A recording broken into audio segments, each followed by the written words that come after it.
Hello everyone, welcome to chemistry chem. So आज जो topic हम डिस्कस करने वाले हैं that is colligative property. So colligative property, this word come from Latin word co means together and ligare means bind. तो अब ये जो हमारे पास कोलिगेटिव प्रॉपर्टी होती है, these depend on number of moles of solute. तो ये किसके ऊपर डिपेंड करती है? सोल्यूट के नंबर ऑफ मोल्स के ऊपर डिपेंड करती है, सोलवेंट के ऊपर डिपेंड नहीं करती है। The properties depend on the number of solute particle irrespective of nature। ये nature पे भी डिपेंड नहीं करती है पार्टिकल्स का। फॉर एग्जाम्पल, हमने यहाँ पे एक बीकर लिया, बीकर के अंदर हमने क्या किया? 1 लीटर वाटर लिया। 1 litre water we have taken here, 1 litre water. अब इसके अंदर हमने क्या ऐड किया? ग्लूकोज। कितने पार्टिकल ऐड किए? Number of moles of solute हमने सपोज 20 ग्राम ऐड किया, ठीक है। और सेम हमने क्या किया? एक और बीकर लिया, सेम उसके अंदर भी हमने क्या किया? 1 लीटर पानी ले लिया। अब इस 1 लीटर पानी में हमने डाल दिया यहाँ पे यूरिया, ठीक है। क्या डाला हमने? यूरिया डाल दिया इस 1 लीटर पानी के अंदर। Water we are having, sorry opposite I have made, we are adding here urea and here we are having water, okay. तो यूरिया भी हमने 20 ग्राम ही डाला। सी यहाँ पे हमारे पास ग्लूकोज है 20 ग्राम और number of moles of solute हम निकाल सकते हैं। अगर हमारे पास नंबर ऑफ मोल्स किसके इक्वल है? ग्लूकोज के नंबर ऑफ मोल्स के, किसके? यूरिया के। अगर दोनों के नंबर ऑफ मोल्स इक्वल है तो ये दोनों जो सॉल्यूशन है सेम कोलिगेटिव प्रॉपर्टी शो करेंगी। मीन्स ये नेचर पे डिपेंड नहीं कर रही कि हमने ग्लूकोज लिया है या यूरिया, बट इनकी जो प्रॉपर्टीज होंगी वो सेम होगी, ठीक है। तो हमारे पास यहाँ पे 4 कोलिगेटिव प्रॉपर्टीज है। First is relative lowering in vapour pressure, second is elevation in boiling point, third is depression in freezing point and last one is osmotic pressure. So today we will discuss about the relative lowering in vapour pressure. अब relative lowering in vapour pressure क्या होता है? सबसे पहले तो आपको पता होना चाहिए वेपर प्रेशर होता क्या है। अगर आपने लास्ट लेक्चर नहीं देखा है तो पहले उसको आप एक बार देख लीजिए और थोड़ा सा हम यहाँ पे भी डिस्कस कर लेते हैं कि वेपर प्रेशर होता क्या है, ठीक है। तो ये हमने क्या किया? एक बीकर लिया, बीकर के अंदर हमने इसको क्लोज कर दिया या फिर हम बोल सकते हैं क्लोज कंटेनर हमने लिया है। इस क्लोज कंटेनर के अंदर ये हमारे पास लिक्विड है। अब इस लिक्विड को हमने टेम्परेचर प्रोवाइड करना स्टार्ट किया। जैसे ही हम टेम्परेचर प्रोवाइड करेंगे ये जो मॉलिक्यूल्स है लिक्विड के वो किसमें? इवेपोरेट होना स्टार्ट हो जाते हैं वेपर फेज में। अब ये वेपर्स क्या करेंगे? ये वेपर्स इस लिक्विड के सरफेस के ऊपर प्रेशर एक्सर्ट करेंगे, तो इसी को हम वेपर प्रेशर बोलते हैं। अब हमने ये बोला था कि जितने भी यहाँ पे पार्टिकल्स प्रेजेंट होंगे सरफेस के ऊपर, क्योंकि हमने ये बोला था कि जो वेपर प्रेशर होता है वो सरफेस फिनोमिनन होता है। अब सरफेस पे जितने भी हमारे पास लिक्विड के पार्टिकल्स होंगे वही सबसे पहले इवेपोरेट होंगे और वही क्या करेंगे? प्रेशर एक्सर्ट करेंगे सरफेस के ऊपर। तो अगर हम बात कर रहे हैं यहाँ पे सोल्यूट की, क्योंकि हम यहाँ पे सोल्यूट पार्टिकल लेंगे, सोल्यूट हमने लिया और सोलवेंट लिया। सोल्यूट जो हमने लिया है that is non volatile, volatile. हमने सोल्यूट कैसा लिया है? सोल्यूट हमने लिया नॉन वोलेटाइल और सोलवेंट हमारे पास वोलेटाइल है। अब हमने क्या बोला? ये हमारे पास लिक्विड सॉल्यूशन है, सॉल्यूशन के अंदर क्या क्या प्रेजेंट है? Solute plus solvent. अब ये जो स्पेस है, ये जो सरफेस है, कुछ पार्टिकल्स यहाँ पे सोल्यूट के होंगे और कुछ पार्टिकल्स यहाँ पे सोलवेंट के होंगे। तो सपोज किया हमने, ये हमारे पास सोल्यूट के पार्टिकल्स हैं जो कि सरफेस पे आ गए और ये यहाँ पे हमारे पास किसके पार्टिकल्स हैं? सोलवेंट के। तो सोलवेंट के पार्टिकल्स तो इजीली क्या हो जाएंगे? इवेपोरेट हो जाएंगे, बट जो सोल्यूट है वो इवेपोरेट नहीं होगा। क्यों? क्योंकि हमारे पास जो सोल्यूट है वो कैसा है? नॉन वोलेटाइल नेचर का है।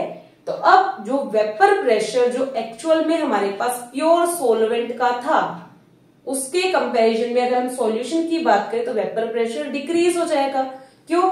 क्योंकि अगर हमने जब यहाँ पे कंसीडर किया था सिर्फ हमारे पास सोलवेंट है, अगर प्योर सोलवेंट है तो यहाँ पे सारे के सारे जो हमारे पास मॉलिक्यूल्स थे वो इजिली इवेपोरेट होके प्रेशर एक्सर्ट कर रहे थे किसके ऊपर?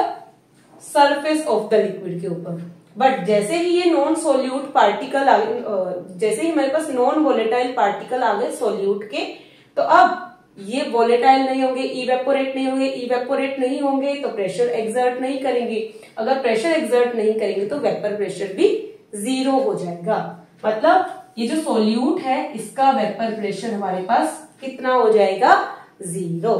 तो हम यहाँ पे सोलवेंट को कंसीडर कर रहे हैं एज ए एंड सोल्यूट को अगर हम कंसीडर कर रहे हैं एज अ बी, तो यहाँ पे जो पार्शियल जो हमारे पास वेपर प्रेशर होगा कंपोनेंट ए का that is P A not, और जो हमारे पास पार्शियल प्रेशर होगा कंपोनेंट बी का दैट इज पीवी नॉट। और इस सॉल्यूशन के केस में पीवी नॉट की वैल्यू क्या हो जाएगी, 0। ठीक है, तो अब यहाँ पे हम देख लेते हैं, हमने जो अभी समझा उसी को हमने यहाँ पे लिखा हुआ है। The vapour pressure of a solvent in solution is less than that of pure solvent. Pure solvent के केस में जितना वेपर प्रेशर था उससे कम कहां पे होगा, सॉल्यूशन के केस में। Lowering in vapour pressure depend only on the concentration of solute particle. कितने हमारे पास सोल्यूट पार्टिकल है उसी के ऊपर वेपर प्रेशर डिपेंड कर रहा है। ठीक है, तो ये हमने कंसीडर कर लिया। अब हमने लास्ट लेक्चर में राउल्ट्स लॉ भी स्टडी किया था। On the basis of that हम ये वैल्यू उसके अंदर पुट करने वाले हैं। तो चलिए हम देखते हैं हमारे पास क्या एक्सप्रेशन आएगा।